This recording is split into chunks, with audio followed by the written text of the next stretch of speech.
नमस्कार जय जगन्नाथ दर्शक बंधु शुभ सकाळ आपण मानकु लिपुन ओडिया न्यूज को स्वागत। आज हेउछि 31 तारिख जनवरी मास शुक्रवार। आज मु आपण पई ओडिसार बहुत गुडिए बचा बचा गुरुत्वपूर्ण खबर नेई कर आसीछि जे खबर गुडिक आपण माने जानिबा निहाती जरूरी। तेबे सेति मध्यरे सुभद्रा योजना, राशन कार्ड, आवास घर, सीएम किसान, पीएम किसान, ई श्रम कार्ड, आजिर पाणीपाग एवं आजिठारु देशरे 10 बड़ गुरुत्वपूर्ण नुआ नियम लागू हेबाकु जाउछि। सेति पई भिडियोटी को शेष पर्यंत देखंतु। ता सहित आपण ए भिडियोटी को केउ जिल्लार देखुछंती आपनकर जिल्लार नाम कमेंट माध्यमरे जणातु एवं आपनक जिल्ला केउथि पई प्रसिद्ध ताहा मध्ये निश्चित भाबरे जणातु। तेबे डेरी न करी चालंतु आजिर समस्त खबर उपरे नजर पकेइबा। आजिर प्रथम खबर, आयुष्मान भारत योजना नारे ठकेई, कार्ड देबे कही लुटुछंती टंका। आयुष्मान योजना लागू हेउ बोली सरकार घोषणा करिबा क्षणी साधारण लोकंकु ठकिबा आरंभ कर दैछंती किछि संस्था। एभଳି दृश्य उपांत तथा आदिवासी बहुल गजपति जिल्ला रे देखिबाकु मिलिछि। राज्य रे सरकार परिवर्तन हेबा परे स्वास्थ्य बीमा कार्ड मध्ये परिवर्तन करिबाकु निष्पत्ति ने जाइछि।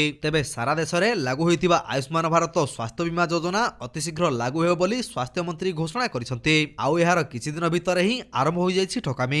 तो दर्शक बंधु चलंतु नजर पकेइबा परवर्ती खबर उपरे। एणिकी श्रीमंदिर उपरे ड्रोन उड़ाइले हेबो दृढ़ कार्यानुष्ठान। श्रीमंदिरर 100 मीटर परिधि अंचल निषेधांचल भावे डीसीजे पक्षरु निर्देश जारी करा जाइछि। एही अंचल रे ड्रोन आदि उड़ाइबा संपूर्ण बेआईन। जदि एपरि देखा जाए तेबे ड्रोन उड़ाणकारी विरोध रे हेबो दृढ़ कार्यानुष्ठान। तेबे श्रीमंदिर उपरे ड्रोन उड़िबा घटना को नै पुलिस पक्षरु सिंहद्वारा थाना रे लिखित अभियोग उपरे मामला रुजु करा जाइछि। तो दर्शक बंधु चलंतु नजर पकेइबा परवर्ती खबर उपरे। रेल धारणा रे सेल्फी नेले सावधान, मिलिबो जेल दंड। रेल धारणा निकट रे सेल्फी उठाइले जिबाकु पड़िबो जेल। एनै कठोर होइछि पूर्वतट रेलबाई। रेल ट्रैक निकट रे रील्स एवं सेल्फी पई अनेक समय रे मूल्यवान जीवन चली जाउथिबारु एभଳି कड़ा नियम करा जाइछि। असुरक्षित भाबरे सेल्फी नेबा बेले किछि युवक चलंता ट्रेन नु खसी पड़ी प्राण भी हराइछंती। तेणु रेलबाई आईन धारा 147 एवं 153 अनुसार चलंता ट्रेन निकट रे किंबा रेल ट्रैक रे सेल्फी नेउथिबा व्यक्ति को जरिमाना सह एणिकी जेल मध्ये होई पारे। तो दर्शक बंधु चलंतु नजर पकेइबा परवर्ती खबर उपरे। फेब्रुआरी 15 तारिख जाए बढ़िला ration card e KYC update. सूचना देले जोगाण मंत्री Krishnachandra Patra. Ration card update पाई बढ़िला समय सीमा। फेब्रुआरी 15 तारिख जाए बढ़िला ration card e KYC update. अवधि वृद्धि नै जोगाण मंत्री कृष्णचंद्र पात्र सूचना जारी करिसंती। पूर्वरु जनवरी 31 शेष तारिख थिला। एही समय सीमा को वर्तमान फेब्रुआरी 15 तारिख को वृद्धि करा जाइछि। तेबे किछि लोके ई केवाईसी करि नथिबारु तारिख वृद्धि पई दाबी करिथिले। एहाकु विचार करी सरकार निष्पत्ति नैछंती बोली जोगाण मंत्री कहिसंती। योग्यता नथिबा व्यक्ति को जोगाण मंत्री तागिद करिथिले। तो दर्शक बंधु चलंतु नजर पकेइबा परवर्ती खबर उपरे। राज्य रे सबु हॉस्पिटल ले जांच एवं निरापत्ता व्यवस्था। 4 सप्ताह भितरे जांच रिपोर्ट देबाकु आदेश। राज्यर सबु घरोई और सरकारी हॉस्पिटल ले अग्नि निरापत्ता व्यवस्था जांच हेउ। एनै अग्निशम विभाग डीजी को निर्देश देले हाईकोर्ट। 4 सप्ताह जांच रिपोर्ट कोर्ट रे दाखल करिबाकु निर्देश दिया जाइछि। आसंदा 19 फेब्रुआरी मामलार परवर्ती सुनानी हेबो। केन्द्रापड़ार एक घरोई हॉस्पिटल अग्नि निरापत्ता प्रमाणपत्र नथिबा हेतु बंद करा जाइथिला। एहाकु चैलेंज करी हाईकोर्ट आसिथिले हॉस्पिटल कर्तृपक्ष। मामलार सुनानी बेले हाईकोर्ट एभଳି निर्देश दैछंती। तो दर्शक बंधु चलंतु नजर पकेइबा परवर्ती खबर उपरे। बलराम कृषि ऋण 2 लाख को वृद्धि कले राज्य सरकार। उपकृत हेबे लक्ष लक्ष चाषी। बलराम योजना रे भूमिहीन चाषी मानकु दिया जाउथिबा बंधक मुक्त कृषि ऋणर परिमाण 1,60,000 रु 2 लाख टंका को वृद्धि करा जाइछि। 2024 डिसेंबर 6 रे भारतीय रिजर्व बैंक कृषि तथा एहार आनुषंगिक ऋणर परिमाण 1,60,000 रु 2 लाख को वृद्धि करिबा प्रसंग उत्थापन करथिले। जाहाकु अनुध्यान करिया परे ओडिसा रे मध्य एहा लागू करिबाकु निष्पत्ति होइछि। तो दर्शक बंधु चलंतु नजर पकेइबा परवर्ती खबर उपरे। फेब्रुआरी रे 14 दिन बंद रहिबो बैंक। फेब्रुआरी मासरे जदि आपनकर बैंक रे किछि काम रहिछि तेबे आज ही तुरंत सारी नियंतु, कारण आसंदा मासरे अनेक दिन बैंक बंद रहिबो। भारतीय रिजर्व बैंक फेब्रुआरी 2025 पई बैंक छुटीर तालिका प्रकाश करिछि। एही मासरे साप्ताहिक छुट्टी एवं विभिन्न राज्यर पर्वपर्वाणी समेत मोट 14 दिन बैंक बंद रहिबो। हेले इंटरनेट बैंकिंग एवं यूपीआई भली सेवा गुड़िक स्वाभाविक भाव कार्य करिबो। तो दर्शक बंधु चलंतु नजर पकेइबा परवर्ती खबर उपरे। राज्य रे स्वयंक्रिय यान परीक्षण व्यवस्था आरंभ हेबो। सहज हेबो गाड़ीर फिटनेस परीक्षा। मोटर यान फिटनेस परीक्षा को त्रुटि शून्य करबाकू राज्य सरकार गुरुत्वपूर्ण पदक्षेप नैछंती। राज्य रे प्रथम स्वयंक्रिय यान परीक्षण व्यवस्था बा एटीएस पंजीकृत होइछि। कटक आरटीओ अधीन रे एहार स्थापना होइछि। वैषयिक ज्ञान कौशल जरिया रे स्वयंक्रिय पद्धति रे एहा गाड़ीर फिटनेस परीक्षा करिबो। केंद्रीय मोटर यान नियम अनुसार गाड़ीर फिटनेस परीक्षा पई एटीएस व्यवस्था कार्यकारी करा जाइछि। खूब शीघ्र राज्य रे आहुरी 21 टी एटीएस स्थापना हेबो बोली जणा पड़िछि। तो दर्शक बंधु चलंतु नजर पकेइबा परवर्ती खबर उपरे। व्यापुछि जीबीएस सिंड्रोम रोग। महाराष्ट्र ପରେ ପଶ୍ଚିମବଙ୍ଗରେ ଆକ୍ରାନ୍ତ ଚିହ୍ନଟ। ଦେଶରେ ଜିବିଏସ୍ ସିଣ୍ଡ୍ରୋମ ରୋଗର ପ୍ରକୋପ କ୍ରମାଗତ ଭାବରେ ବୃଦ୍ଧି ପାଇବାରେ ଲାଗିଛି। ଏହି ରୋଗ ଏବେ ରାଜ୍ୟରୁ ରାଜ୍ୟକୁ ବ୍ୟାପିବାରେ ଲାଗିଛି। ଗତ 4 ଦିନ ମଧ୍ୟରେ ପଶ୍ଚିମବଙ୍ଗରେ ଜିବିଏସ୍ ରେ ଜଣେ ଶିଶୁଙ୍କ ସମେତ 3 ଜଣଙ୍କ ମୃତ୍ୟୁ ଘଟିଛି। ତେବେ ମୃତ୍ୟୁର କାରଣ ସମ୍ପର୍କରେ ସ୍ୱାସ୍ଥ୍ୟ ବିଭାଗ ଏପର୍ଯ୍ୟନ୍ତ ଆନୁଷ୍ଠାନିକ ଭାବେ ସ୍ପଷ୍ଟ କରିନାହିଁ। ତ ଦର୍ଶକ ବନ୍ଧୁ, ଚାଲନ୍ତୁ ନଜର ପକାଇବା ପରବର୍ତ୍ତୀ ଖବର ଉପରେ।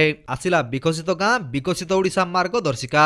ଆସନ୍ତା ଫେବୃଆରୀ ମାସ 15 ତାରିଖ ସୁଦ୍ଧା ପ୍ରତି ଗାଁ 5 ବର୍ଷିଆ ଯୋଜନା ତାଲିକା ପ୍ରସ୍ତୁତ କରି ପଠାଇବାକୁ ନିର୍ଦ୍ଦେଶ। ଜିଲ୍ଲାପାଳ ଓ ବିଡିଓଙ୍କୁ ପଠାଗଲା ମାର୍ଗଦର୍ଶିକା। 2024-25 ରେ ବିକଶିତ ଗାଁ ବିକଶିତ ଓଡ଼ିଶା ପାଇଁ ସରକାର ବଜେଟରେ 1000 କୋଟି ଟଙ୍କାର ବ୍ୟୟବରାଦ ରଖିଛନ୍ତି। ନୂଆ ମାର୍ଗଦର୍ଶିକା ମୁତାବକ ଏହି ଟଙ୍କାକୁ ପ୍ରତି ପଞ୍ଚାୟତକୁ ଆବଣ୍ଟନ କରାଯିବ। ପଛୁଆ ବା ଆଦିବାସୀ ବହୁଳ ଅଞ୍ଚଳକୁ ଏହି ଯୋଜନାରେ ସର୍ବାଧିକ ପ୍ରାଥମିକତା ଦିଆଯିବ। ତ ଦର୍ଶକ ବନ୍ଧୁ, ଚାଲନ୍ତୁ ନଜର ପକାଇବା ପରବର୍ତ୍ତୀ ଖବର ଉପରେ। ରାଜ୍ୟ ବିଜେପିରେ ଖୁବ୍ ଶୀଘ୍ର ସରିବ ନିର୍ବାଚନ ପ୍ରକ୍ରିୟା। ଫେବୃଆରୀ ପ୍ରଥମ ସପ୍ତାହ ସୁଦ୍ଧା ନୂଆ ରାଜ୍ୟ ସଭାପତିଙ୍କ ହେବ ଘୋଷଣା। ରାଜ୍ୟ ନିର୍ବାଚନ ଅଧିକାରୀ ଓଡ଼ିଶା ଆସି ନୂଆ ବିଜେପି ସଭାପତିଙ୍କ ନାଁ ଘୋଷଣା କରିବେ। କନ୍ଧମାଳ ସାଂସଦ ଏହି ସୂଚନା ଦେଇଛନ୍ତି। ଗୁରୁବାର ବିଜେପି ରାଜ୍ୟ ନିର୍ବାଚନ ସହପ୍ରଭାରୀ ବଡ଼ ସୂଚନା ଦେଇଛନ୍ତି। ଫେବୃଆରୀ ସୁଦ୍ଧା ରାଜ୍ୟ ବିଜେପିକୁ ନୂଆ ସଭାପତି ମିଳିବ। ରାଜ୍ୟ ନିର୍ବାଚନ ଅଧିକାରୀ ସଞ୍ଜୟ ଜୟସ୍ୱାଲ ଓଡ଼ିଶା ଆସି ଏନେଇ ଆଲୋଚନା କରିଛନ୍ତି। ତ ଦର୍ଶକ ବନ୍ଧୁ, ଚାଲନ୍ତୁ ନଜର ପକାଇବା ପରବର୍ତ୍ତୀ ଖବର ଉପରେ। ମାଓବାଦୀଙ୍କୁ ଘାରିଛି ଏନକାଉଣ୍ଟର ଭୟ। ମୃତ୍ୟୁ ଭୟରେ ଗତ 24 ଘଣ୍ଟାରେ 38 ମାଓବାଦୀଙ୍କ ଆତ୍ମସମର୍ପଣ। ଗତକାଲି ନାରାୟଣପୁର ଜିଲ୍ଲା କୁତୁଲ ଥାନା ଅଞ୍ଚଳର 7 ମହିଳାଙ୍କ ସମେତ 29 ମାଓବାଦୀ ଆତ୍ମସମର୍ପଣ କରିଥିଲେ। ସୁକୁମା ପୁଲିସ ନିକଟରେ 7 ମହିଳାଙ୍କ ସମେତ 7 ହାର୍ଡକୋର ମାଓବାଦୀ ସଂଗଠନ ଛାଡ଼ି ସମାଜର ମୁଖ୍ୟ ସ୍ରୋତରେ ସାମିଲ ହୋଇଛନ୍ତି। ତ ଦର୍ଶକ ବନ୍ଧୁ, ଚାଲନ୍ତୁ ନଜର ପକାଇବା ପରବର୍ତ୍ତୀ ଖବର ଉପରେ। 2025 ବଜେଟରେ ହେବ ଏଆଇ ଉପରେ ଫୋକସ୍। ଇଶାଙ୍ଗ ଯୋଶୀ ଏମଡି ଏବଂ ସିଇଓ ମହାଭେନ କହିଛନ୍ତି ୟୁନିୟନ ବଜେଟ 2025-26 ଟେକ୍ନୋଲୋଜିରେ ବିଶ୍ୱରେ ଭାରତର ସ୍ଥିତିକୁ ସୁଦୃଢ଼ କରିବା ପାଇଁ ଏଆଇ ଏବଂ ଡିଜିଟାଲ ଭିତ୍ତିଭୂମିରେ ନିବେଶକୁ ପ୍ରାଥମିକତା ଦେବା ଆବଶ୍ୟକ ରହିଛି। Make in India for globe ଦର୍ଶନକୁ ଚାମ୍ପିୟନ କରି ସରକାର ନବସୃଜନ ଚଳାଇ ପାରିବେ, ରପ୍ତାନୀ ପ୍ରସ୍ତୁତ ସମାଧାନର ବିକାଶ କରିପାରିବେ ଏବଂ ଉଦୀୟମାନ ପ୍ରଯୁକ୍ତିବିଦ୍ୟା ଏବଂ ଉନ୍ନତ ସଫ୍ଟୱେୟାର ସମାଧାନ ପାଇଁ ଭାରତକୁ ଏକ ହବ୍ ଭାବରେ ପ୍ରତିଷ୍ଠା କରିପାରିବେ। ତ ଦର୍ଶକ ବନ୍ଧୁ, ଚାଲନ୍ତୁ ନଜର ପକାଇବା ପରବର୍ତ୍ତୀ ଖବର ଉପରେ। 4 ଡିଗ୍ରୀ ପର୍ଯ୍ୟନ୍ତ ବଢ଼ିବ ତାତି। ଆଜିଠାରୁ ରାଜ୍ୟର ଅଧିକାଂଶ ସ୍ଥାନରେ ତାପମାତ୍ରା ବୃଦ୍ଧି ପାଇବ। ଏହାଦ୍ୱାରା ରାତିରେ ଥଣ୍ଡାର ପ୍ରଭାବ ମଧ୍ୟ ଦୃଷ୍ଟାନ୍ତମୂଳକ ଭାବରେ କମିଯିବ। ଖରାର ପ୍ରଭାବ ପ୍ରାୟ ସପ୍ତାହେ ପର୍ଯ୍ୟନ୍ତ ଜାରି ରହିବାକୁ ଥିବା ବେଳେ ଏହି ସମୟରେ ଅନେକ ସ୍ଥାନରେ ତାପମାତ୍ରା 35 ଡିଗ୍ରୀ ଉପରେ ରହିବ। ଆଜି ରାଜ୍ୟର ଅଧିକାଂଶ ସହରରେ ତାପମାତ୍ରା ବଢ଼ିଥିବା ବେଳେ ଏହି ଧାରା ଜାରି ରହିବ। ତ ଦର୍ଶକ ବନ୍ଧୁ, ଚାଲନ୍ତୁ ନଜର ପକାଇବା ପରବର୍ତ୍ତୀ ଖବର ଉପରେ। କୁମ୍ଭମେଳାକୁ ଓଡ଼ିଶାରୁ ବସ୍ ସେବା ବାତିଲ କଲା ଓଏସ୍ଆରଟିସି। କୁମ୍ଭମେଳା ପାଇଁ ଓଏସ୍ଆରଟିସି ପକ୍ଷରୁ ଓଡ଼ିଶାରୁ ଅଯୋଧ୍ୟାକୁ ବସ୍ ସେବା ଆରମ୍ଭ କରାଯାଇଥିଲା, ଯାହାକୁ ବର୍ତ୍ତମାନ ବାତିଲ କରି ଦିଆଯାଇଛି। ଆସନ୍ତା ଫେବୃଆରୀ 4 ତାରିଖ ପର୍ଯ୍ୟନ୍ତ ଏହି ବସ୍ ସେବା ବାତିଲ କରାଯାଇଛି। ସୂଚନାଯୋଗ୍ୟ, ଗତକାଲି ଅମାବାସ୍ୟାରେ କୁମ୍ଭମେଳାରେ ଦଳାଚକଟା ଘଟିଥିଲା। ଦଳାଚକଟାରେ 30ରୁ ଅଧିକ ଭକ୍ତଙ୍କ ମୃତ୍ୟୁ ଘଟିଥିଲା। ଏହା ସହ ଶତାଧିକ ଲୋକ ଆହତ ହୋଇଛନ୍ତି। ଏପରି ଅପ୍ରୀତିକର ପରିସ୍ଥିତିକୁ ଦୃଷ୍ଟିରେ ରଖି ଓଏସ୍ଆରଟିସି ଓଡ଼ିଶାରୁ ଅଯୋଧ୍ୟାକୁ ଯାଉଥିବା ବସ୍ ସେବା ବାତିଲ କରିଛି। ତ ଦର୍ଶକ ବନ୍ଧୁ, ଚାଲନ୍ତୁ ନଜର ପକାଇବା ପରବର୍ତ୍ତୀ ଖବର ଉପରେ। ତ ଦର୍ଶକ ବନ୍ଧୁ, ପ୍ରତ୍ୟେକ ଦିନ ଏପରି ସକାଳ ଏବଂ ସନ୍ଧ୍ୟାର ସମସ୍ତ ଗୁରୁତ୍ୱପୂର୍ଣ୍ଣ ଖବର ଗୁଡ଼ିକ ଦେଖିବା ପାଇଁ ଆମ ଚ୍ୟାନେଲକୁ ସବସ୍କ୍ରାଇବ କରିଦିଅନ୍ତୁ। କାହିଁକିନା ପ୍ରତ୍ୟେକ ଦିନର ଏହିପରି ବଛା ବଛା ଖବର ଗୁଡ଼ିଏ ଆମେ ଆପଣମାନଙ୍କ ପାଇଁ ନେଇକରି ଆସୁଛୁ, ଯାହାର ଅପଡେଟ୍ ଆପଣମାନେ ଆମ ଚ୍ୟାନେଲ ମାଧ୍ୟମରେ ପାଇପାରିବେ। ତେଣୁ ଚ୍ୟାନେଲକୁ ସବସ୍କ୍ରାଇବ କରି ବେଲ୍ ଆଇକନକୁ ଅଲ୍ରେ ପ୍ରେସ୍ କରିବା ପାଇଁ ଜମାରୁ ଭୁଲନ୍ତୁ ନାହିଁ। ଭିଡ଼ିଓଟିକୁ ଶେଷ ପର୍ଯ୍ୟନ୍ତ ଦେଖିଥିବାରୁ ଆପଣଙ୍କୁ ବହୁତ ବହୁତ ଧନ୍ୟବାଦ। ଜୟ ଜଗନ୍ନାଥ।